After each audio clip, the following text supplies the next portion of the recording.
ইরানে ইসরায়েল ও যুক্তরাষ্ট্রের হামলায় মধ্যপ্রাচ্যে যুদ্ধের ঘনঘটা যখন দিন দিন বাড়ছেই, তখন স্বাভাবিকভাবেই সাধারণ মানুষের মনে বাড়ছে উদ্বেগ আর অনিশ্চয়তা।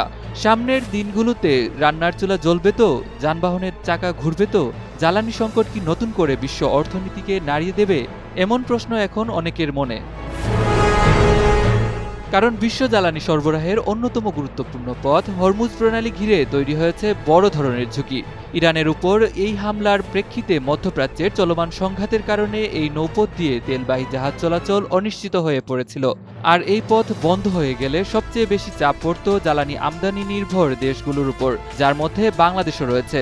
তবে এই দুশ্চিন্তার মাঝেই এসেছে স্বস্তির খবর।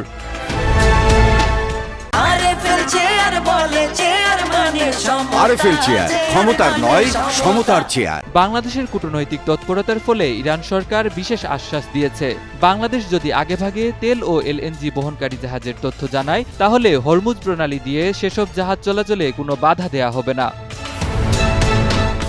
বিদ্যুৎ ও জ্বালানি মন্ত্রী ইকবাল হাসান মাহমুদ টুকুর সঙ্গে সোমবার 10 মার্চ সচিবালয়ে ঢাকায় নিযুক্ত ইরানি রাষ্ট্রদূত জলিল রাহিমি জাহানাবাদীর সঙ্গে বৈঠক হয়েছে, যেখানে একথা জানানো হয়। এছাড়া জ্বালানি নিরাপত্তা নিশ্চিত করতে বাংলাদেশকে সহায়তার আগ্রহ দেখিয়েছে চীন ও ভারত। অর্থমন্ত্রী আমির খসরু মাহমুদ চৌধুরী জানিয়েছেন, প্রয়োজন হলে বিভিন্ন দেশের সহযোগিতা নেয়ার জন্য সরকার যোগাযোগ রাখছে। এরই মধ্যে বাস্তব চিত্রেও মিলেছে স্বস্তির ইঙ্গিত। সিঙ্গাপুর থেকে 27,000 টন ডিজেল নিয়ে একটি ট্যাঙ্কার নিরাপদে চট্টগ্রাম বন্দরে পৌঁছেছে। চলতি সপ্তাহেই আরও 4টি জাহাজে প্রায় 1,20,000 টন ডিজেল দেশে আসার কথা রয়েছে। জ্বালানি বিভাগ জানিয়েছে, এই মজুদ দিয়ে অন্তত 16 দিনের জাতীয় চাহিদা নির্বিঘ্নে পূরণ করা সম্ভব। এদিকে ভবিষ্যতের কথা মাথায় রেখে সরকার এপ্রিল মাসের জন্য বিকল্প উৎস থেকে প্রায় 3 লাখ টন ডিজেল সরাসরি কেনার উদ্যোগ নিয়েছে। দেশের ভেতরে যাতে কেউ কৃত্রিম সংকট তৈরি করতে না পারে, সেজন্য কঠোর নজরদারিতে রয়েছে সরকার। বাংলাদেশ পেট্রোলিয়াম কর্পোরেশন গঠন করেছে বিশেষ মনিটরিং সেল, আর জেলা প্রশাসকদের দেওয়া হয়েছে মোবাইল কোর্ট পরিচালনার নির্দেশ।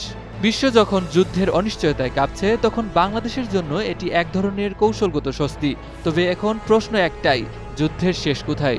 বিশ্লেষকরা বলছেন, যদি মধ্যপ্রাচ্যে সংঘাত দীর্ঘস্থায়ী হয়, তাহলে বিশ্ববাজারে তেলের দাম আবারও অস্থির হয়ে উঠতে পারে। এতে বৈশ্বিক অর্থনীতি চাপের মুখে পড়বে, আর উন্নয়নশীল দেশগুলোকে নিতে হবে কঠিন সিদ্ধান্ত।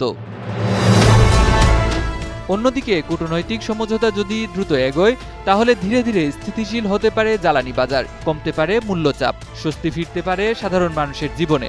অর্থাৎ যুদ্ধের ভবিষ্যৎ নির্ধারণ করবে শুধু রাজনীতি নয়, বিশ্ব অর্থনীতি, জ্বালানি নিরাপত্তা এবং কোটি মানুষের দৈনন্দিন জীবনও।